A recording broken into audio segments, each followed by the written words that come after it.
Oggi prepariamo il baccalà alla vicentina, è un piatto famoso ormai in tutto il mondo, viene preparato con lo stoccafisso. Lo stoccafisso a Vicenza è il baccalà con la C sola, con 2 C è il merluzzo sotto sale, conservato sotto sale. Il baccalà alla vicentina si fa esclusivamente con lo stoccafisso.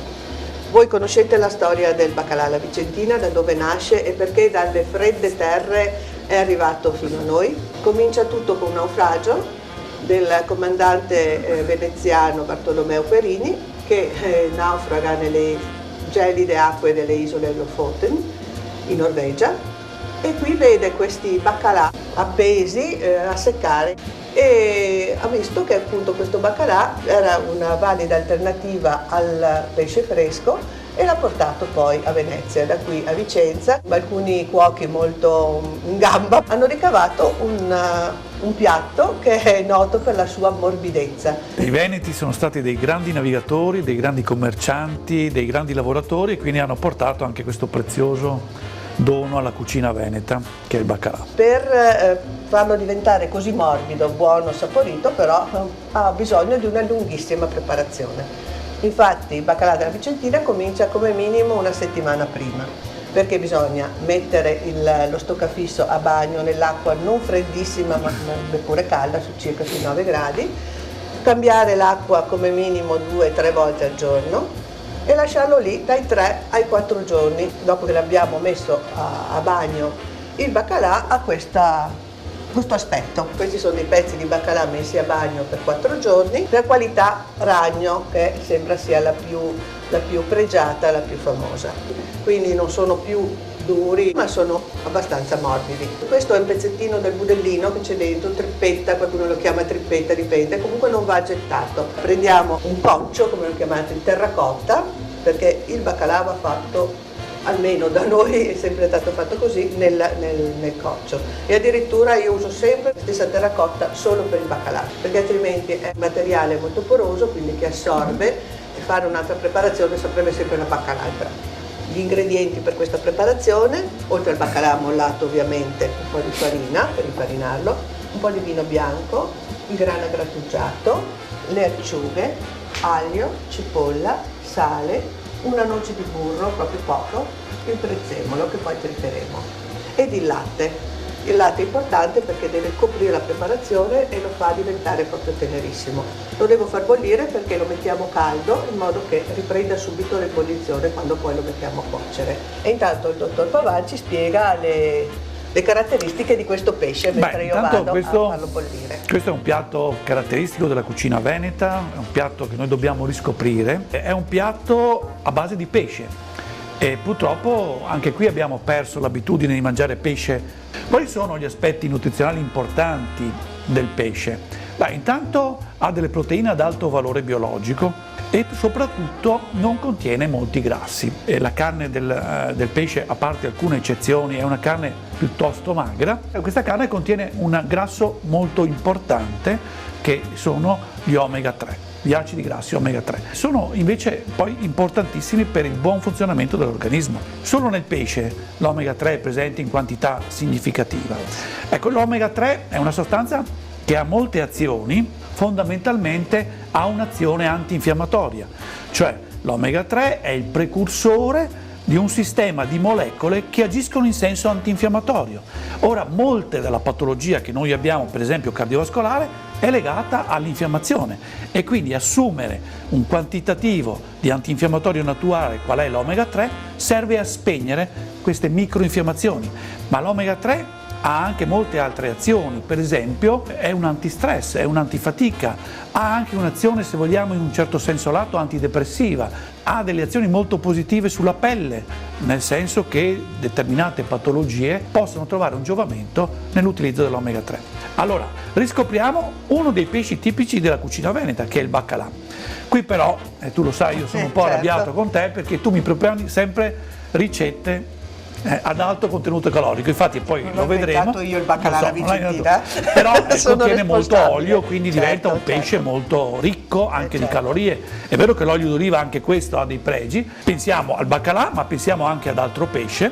certo. fatto alla griglia in maniera molto leggera, certamente non il pesce fritto, e questo sicuramente pensiamolo almeno 2 volte alla settimana. Per prima cosa dobbiamo tritare la cipolla perché dobbiamo fare quello che si chiama il soffritto. Io però, anche dopo la frequentazione del dottor Pavan, sto cercando il modo per rendere tutto un pochino più leggero. Quindi non lo faccio soffriggere, ma lo faccio appena appena appassire.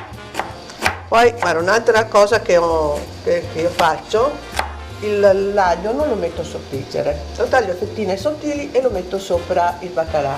Allora prendiamo un tegame, mettiamo dell'olio extravergine d'oliva, naturalmente Quello che serve, senza esagerare. all'inizio ne metto poco, Bene. poi alla fine, verso la fine lo metto Copertura. sopra in copertura. Proprio l'olio che fa aumentare le calorie del piatto. 100 grammi di olio sono 90 calorie, e quindi voi capite che un piatto molto ricco d'olio come quello che tu presenti oggi diventa un piatto molto carico piatto di unico. energia. Ecco, deve essere un piatto unico, questa è una cosa Non può importante. mangiare un primo, magari esatto, un deve essere un ragù, piatto fa unico. conto. Mettiamo sul fornello, non fornelli spenti, sono proprio veri. Non mettiamo tanto sale, tutt'al più lo aggiungiamo alla fine perché dobbiamo aggiungere le acciughe. Intanto infariniamo i pezzi di baccalà. Devono andare piuttosto stretti. Poi direi che il baccalà, come tutte le cose, ogni città ha la sua ricetta, ma addirittura ogni famiglia ha la sua ricetta. Come avevo detto, mettiamo Il nostro aglio. il nostro aglio a fettine, poi prendiamo il nostro prezzemolo, permesso. Prego. Prendiamo un pochino, Prezzemolo molto ricco di vitamina C. tagliamo e anche questo lo mettiamo così, crudo.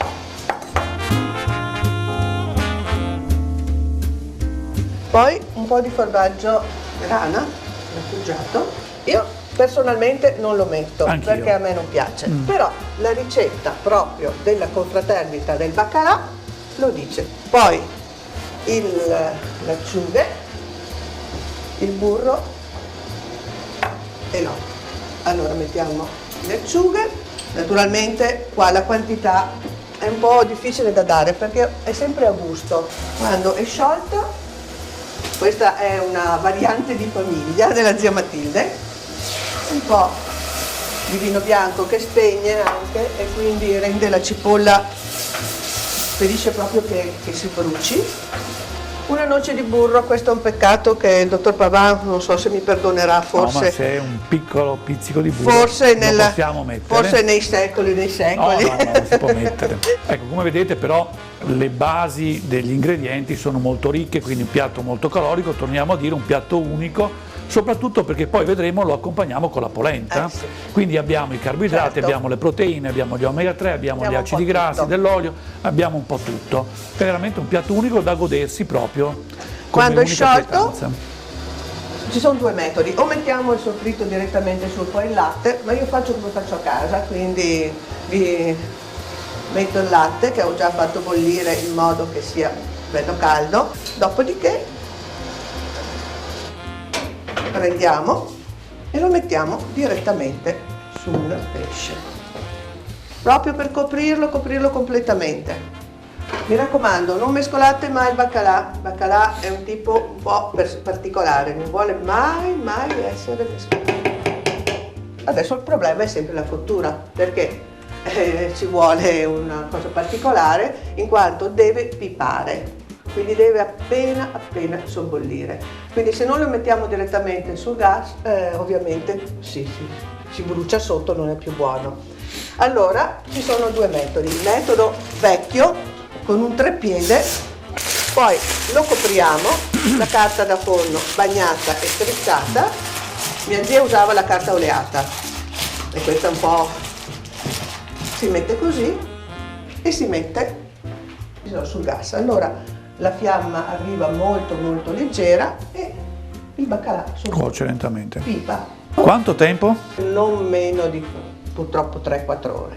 Se non avete il trepiede, che non è che sia proprio così semplice avere, un'alternativa valida è il forno. Il forno però deve essere a temperatura al massimo 100-110 gradi. Intanto abbiamo preparato la polenta, io l'ho preparata con una farina particolare, farina di Marano. La vera polenta era dura perché ognuno veniva con il filo, tagliava la sua fetta di polenta, eccola qua, e poi si abbrustoliva o addirittura si mangiava così. Con il baccalà l'ideale è la polenta appena fatta, consistente ma morbida, calda. Poi qualcuno ama anche la grigliata, noi abbiamo fatto le due versioni, e oppure qualcuno non piace la polenta, quindi avevo fatto anche un pane particolare. Che è sempre un'ottima scelta il pane. Sì. E adesso possiamo fare con la polenta appunto fresca, appena fatta. Vedete dentro i pezzetti sono morbidi ma interi, non mettiamo troppo olio così il dottor... Sì. E direi che questa è già una buona porzione perché sennò diventa così. molto calorico. Così. Bene. E questo è il nostro baccalà alla vicentina, da un pezzo di legno, chiamiamolo così, certo, perché proprio questo è l'aspetto, a un piatto veramente delizioso. Però dicevamo prima che ci sono anche altri modi di fare il Certo. baccalà, ne accenniamo solamente, anche perché magari d'estate ci sono delle altre Certo. preparazioni che adesso tu puoi dire, Sì. che sono anche molto Certo. più leggere e sono delle ottime varianti sempre per Certo. consumare questo ottimo pesce che è il baccalà. Allora, la più leggera in assoluta è quello del baccalà cotto a vapore, naturalmente deve essere sempre ammorbidito in acqua per 3-4 giorni. Con molte erbe assolutamente. aromatiche. Allora possiamo mettere oltre al prezzemolo, che so, il timo, l'erba cipollina, cioè se vogliamo E sarebbe arricchirlo. l'insalata di baccalà. L'insalata di baccalà. Poi un altro metodo, ma non è tanto dietetico perché Infatti- c'è l'olio anche qua. Esatto, io il questa lista, il mantecato che è ancora il peggio di mantecato. questo. Lo stoccafisso, il baccalà come c'è solo, è un tipo un po' che ha bisogno un po' di coccole, diciamo. Deve essere subito. Deve essere molto molto curato. Insomma è un po' il principe, diciamo, della cucina veneta ed è famoso in tutto il mondo. Dicono che sia famoso quasi quanto Palladio per Vicenza, quindi siamo a un grande livello. Comunque questa è la nostra proposta di marzo, ci vediamo ad aprile e lì ad aprile la primavera sarà nel suo massimo, quindi erbe aromatiche, vediamo un po' quello che Cose pensiamo leggere di per la fare. primavera. Cerchiamo di fare cose leggere, cercheremo di scegliere per il meglio. Grazie e arrivederci. Arrivederci.